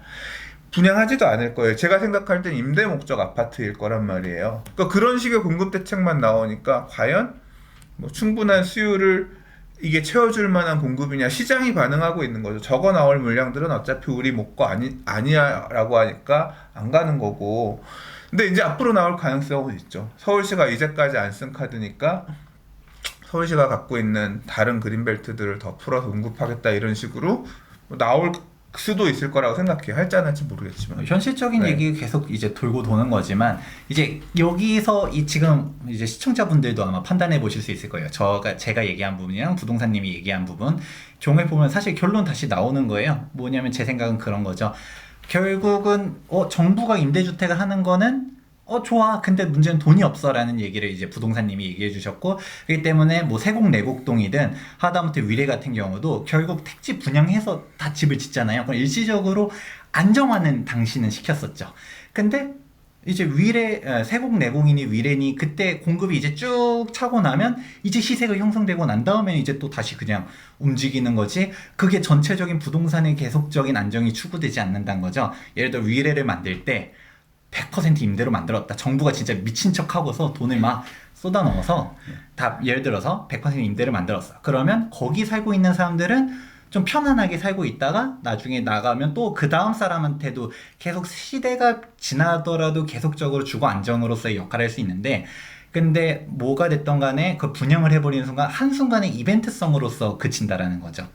때문에 만약 예를 들어 제가 그래서 계속 얘기한 거가 그거죠. 실제 그 현실 가능하냐 안 가능하냐를 떠나서 만약에 진짜 집값을 안정화시키고 싶으면 지금이라도 이제 더 이상 택지가 안 남아서 그린벨트도 이제 다 풀고 뭐 이제 뭐 남는 것도 없고, 정부가 진짜 집을 이 나중에 가서 한 10년 20년 뒤에 하려고 해도 저 멀리 있는 데들밖에 못 임대주택 짓는다라고 하면 마지막 남은 그나마 괜찮은 땅에다가도 진짜 1만 세대를 100% 임대로 짓는다. 그냥 어중간하게 경기도에 30만 가구 이거 중요하지 않다라고 생각해요. 진짜 핵심적인 위치에 미친 척하고서 1만 세대 딱 그냥 뭐 진짜 송파 헬리오시티 같은 그런 위치에다가 임대주택 100% 임대 딱 지었다. 그럼 그거 자체가 파급 효과가 있지 않을까라고 생각합니다. 현실 가능할 건지에 대해서는 안 그냥 된다고 저는 생각하지만 그 1만 세대 받은 사람만 혜택이다. 그리고 지금 현실적으로 뭐 안 된, 지금 LH가 중대형 평형 같은 경우는 장기 전세 주택 시프트 받았던 거 지금 다 바꾸고 있어요. 그러니까 이게 돈이 없어. 박근혜 대통령 시절에 행복주택 말고 박근혜 대통령 시절에 나왔던 것 중에 이름이 뉴스테이. 뉴스테이가 나온 이유도 결국 돈이 없으니까, 민간에서 공공에서 할 수 없으니까 민간 니들이 기업, 우리가 돈 못 대주니까 니들이 가서 좀 한꺼번에 좀 약간 사업성 좋게 해줄 테니까, 용적률 좀 풀어줄 테니까 너희들이 가서 그냥 집 지어가지고 임대 놓으면서 어떻게든 좀 풀어달라, 이런 식의 포지션이었거든요. 그리고 마곡 오세훈 시장이랑 박원순 시장이랑 선거할 때 붙었던 포인트가 부채였어요. 서울시를 왜 이렇게 빚더미로 만들었냐. 그거 다 마곡 토지 수용할 때 들어가서 SH공사에 있던 부채 있는 걸 갖다가 빚더미라고 그렇게 표현을 해가지고 갔단 말이에요. 근데 실질적으로는 그때 그래서 오세훈 시장이 해명했던 게, 여기 오세훈 시장이 아니라 다른 사람 모르겠어요. 아무튼 그 당시에 막 이거 택지들 사느라고 나온 빚이고 이거 이제 택지들 다 팔면 이 부채는 없는 거니까 그렇게 심각한 문제 아니다라고 했지만, 실질적으로 서울시가 빚더미에 있는 어떤 도시인 것처럼 받아들여졌잖아요. 결국 또 서울시에서 그런 임대사업하면 뭐예요? 다 빚잔치 하겠다는 거예요. 서울시가 엄청난 부채를 끌어안고 토지를 수용해야 되는 건데 불가능하지. 논의할 대상이 아니야, 내가 볼 때는. 그러니까 불가능한 카드란 거죠.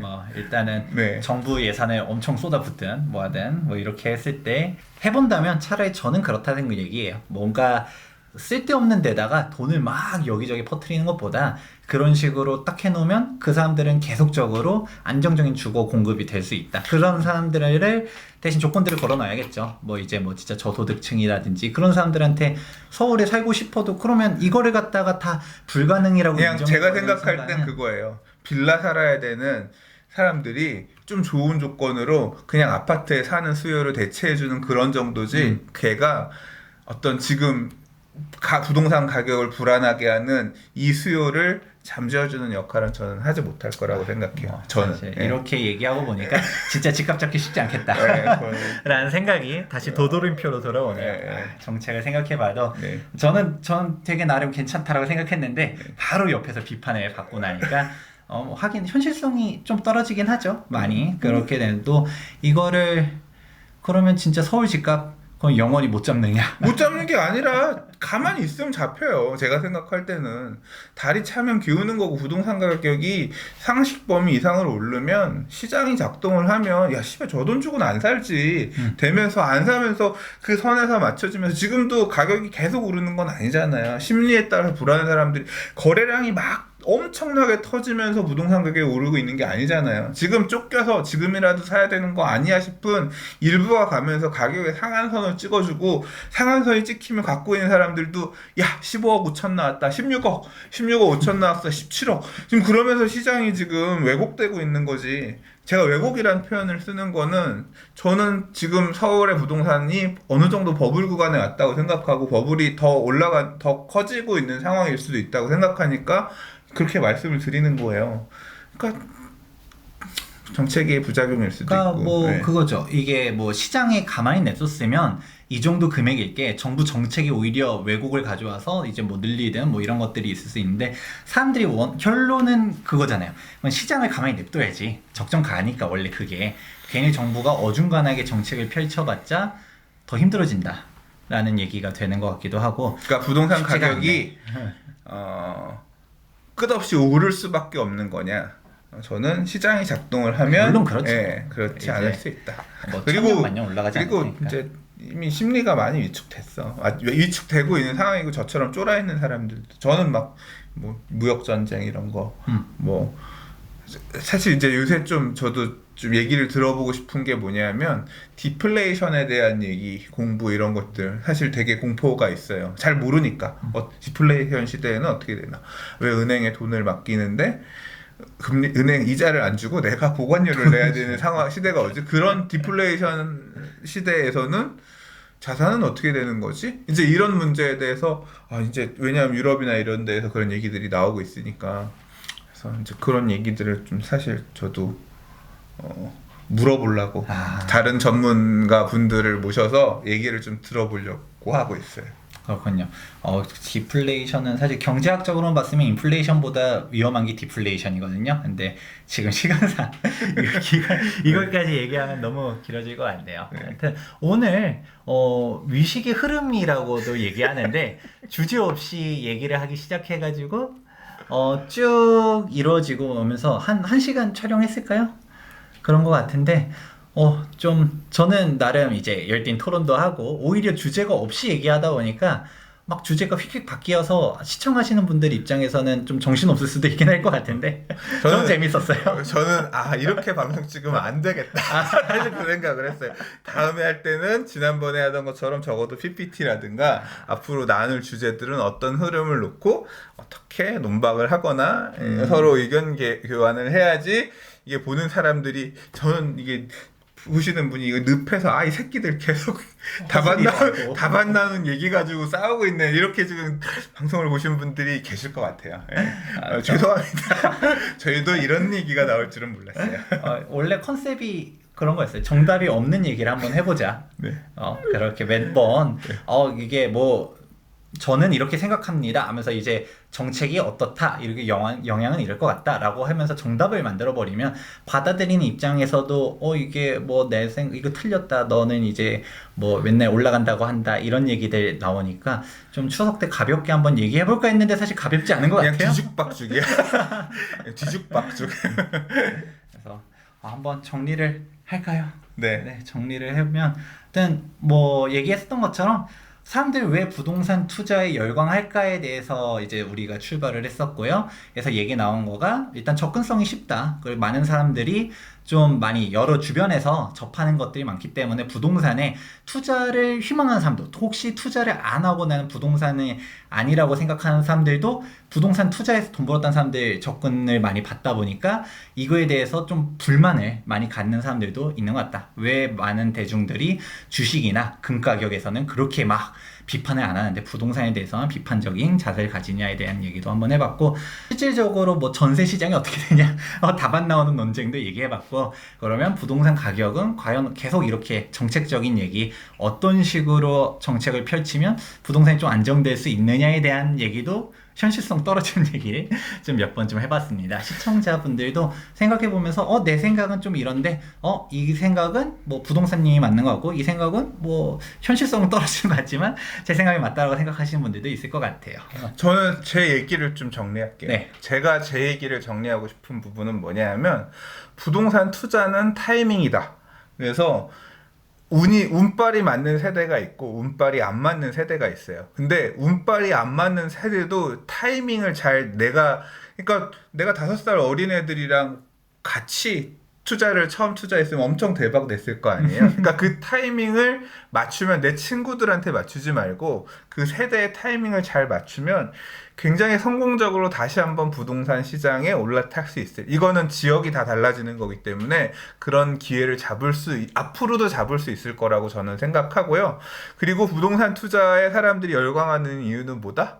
쉽다. 그리고 성공한 사람들이 생각보다 주변에 많이 보인다. 그 사람 쭈뼛하면 실패할 확률이 상대적으로 적다. 그런 어떤 경험적인 통계도 어느 정도 받아지거든요. 그래서 제 얘기를 하자면 저도 진짜 집에서 받은 거 없이 출발했거든요. 근데 지금 엄청나게 제가 성공적인 투자를 한 사람은 아니고, 그러니까 성공적인 부동산 투자자도 아니고, 지금도 처음 산 집에 대출이자 원금 상환하면서 매달 내면서 살고 있는 사람입니다만, 그러나 제가 부동산을 구입하지 않았으면 제가 살 때가 제가 2005년에 첫 분양권을 구입했는데 그 당시에 거의 막차다 이런 느낌으로 쫓아왔는데 어쨌거나 그 집이 지금 그 집에 살고 있거든요. 뭐 부동산 TV 보신 분들 중에 다 아시는 분은 아시겠지만 저의 기둥뿌리가 되어줘서 이후에 자산 형성에서 굉장히 큰 도움이 됐어요. 그러니까 다시 10년, 15년 그 판단을 하던 15년 전으로 돌아가라고 하면 굉장히 훌륭한 선택이었던 거죠. 그러니까 이게 그때 그 선택이 사실 15년 후에 저의 지금 모습을 만들었다고도 할 수 있습니다. 그래서 부동산 가격이 오르면 안 돼, 또는 올라야 돼, 이런 어떤 위치에 서가지고, 그러니까 경제라고 하는 거, 시장이라고 하는 거, 부동산이라고 하는 거를 당위적으로 판단하려고 하지 마시고요. 이런 흐름에 따라서 내가 어떻게 이 파도를 잘 타면 효과적으로 탈 수 있을까를 잘 보시고, 뭐 부동산 TV에서도 그런 흐름들을 전달해 드리려고 노력하겠지만, 그리고 다른 분들 투미TV라든가 이런 통해서 그런 흐름들을 놓치지 않게끔, 그러니까 부동산에 꾸준히 관심을 갖고 사는 게 그러니까 막 엄청나게 밀도 있게 맨날 부동산 공부할 필요 없습니다. 근데 필요할 때는 되게 밀도 있게 봐야 되지만, 저는 지금 밀도 있게 안 봐요. 왜냐하면 내가 투자할 생각이 없거든. 투자할 여력도 없고 그냥 흐름만 보고 있는 상황인 건데, 이제 한번 해놓고 나면 그 다음부터 좀 편한 부분도 있습니다. 그래서 한번 관심을 가져보셔야 되는 분야고요. 그게 끝나고 나면 그 다음부터는 조금 체크만 해도 됩니다. 그래서 항상 관심을 갖고 좀 보셨으면 좋겠다. 그게 실패하지 않는 실패의 확률을 줄이는 좀 더 아늑한 15년 후 미래를 어떤 미래의 초석이 될 수 있는 그런 부분이 될 거라고 생각합니다. 그 얘기를 하면 좀 뒤죽박죽이었지만 약간 좀 끝마무리는 훈훈한 걸로 되지 않을까. 네. 그렇죠. 뭐 사실 부동산 TV 보시는 분들, 투미TV 보시는 분들도 똑같겠지만, 내가 부동산 투자 안 하려고 해도 결국 위식주 중 하나의 큰 틀이기 때문에 결국 관심을 가질 수밖에 없는 게 바로 부동산. 이제 좋아도 싫어도 일단 관심을 갖게 되는 게 부동산이다 보니까, 이런 부분들 내가 향후 부동산님도 15년 전에 좋은 선택을 했기 때문에 이렇게 안정적일 수 있는 것처럼 여러분들도 계속적으로 꾸준히 관심, 막 너무 깊게 너무 매몰되면 스트레스 받을 수도 있어요. 좀 가볍게 적당히 내가 알 만큼 알아보시면 좋을 것 같네요. 자, 그럼 어떻게 이렇게 추석 특집 한번 마무리를 각자 해봤습니다. 다음에 또 좋은 얘기 있으면 찾아뵙도록 하겠습니다. 이런 것도 저는 재밌는 것 같아요. 주제 없는 얘기 아닌가? 너무 좀 힘드셨나? 저는 뭐 맞춰드릴 수 있습니다. 알겠습니다. 네. 다음에도 뭐 또 다시 좋은 얘기로서 한번 주제를 가지고서 찾아오든 아니면 뭐 좀 개념적인 걸로 찾아오든 한번 해보도록 하겠습니다. 좋아요와 구독하기는 사랑입니다. 풍성한 한가위 되세요. 투미TV입니다. 부동산 TV입니다. 감사합니다.